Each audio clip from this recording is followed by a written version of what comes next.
পশ্চিমের অবস্থা ভয়ঙ্কর। পাশ্চাত্যে আমি যুক্তরাষ্ট্রে ছিলাম অনেকদিন, কয়েক মাস, বিভিন্ন স্টেটে ঘুরেছি। গার্ডিয়ানরা উদ্বিগ্ন, ছেলে মেয়েদেরকে, ছোট্ট ছেলে মেয়ে, ওদেরকে জিজ্ঞেস করে, তুমি how do you feel right now inside yourself, তুমি ভিতরে ভিতরে কেমন ফিল করো, তোমার কি ছেলে ছেলে লাগে না মেয়ে মেয়ে লাগে? আচ্ছা বলেন, এই ছোট্ট বাচ্চাটা ওকে এগুলো জেন্ডার অ্যাসাইনমেন্ট বলতে এগুলো কিছু বুঝে? এইভাবে মিসগাইড করা হচ্ছে।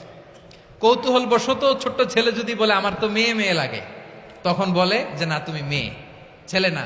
মা বাবা বাধা দিলে ওকে আলাদা গভর্নমেন্ট হাউসে নিয়ে যায়। ভয়ঙ্করতম অবস্থা।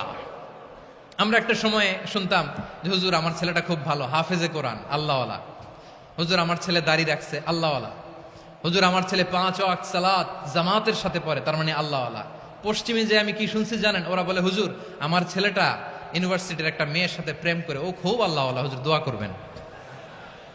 এর কারণ ওদের কাছে আল্লাহওয়ালার ক্রাইটেরিয়া হচ্ছে হুজুর আমার ছেলেটা আরেক ছেলের পছন্দ করে নাই, আমার মেয়েটা আরেক মেয়েকে ভালোবাসে নাই, এজন্য আমার ছেলেটা আল্লাহওয়ালা, হুজুর ওর জন্য একটু দোয়া করে দিয়েন। কি চ্যালেঞ্জ ওরা ফেস করতেছে।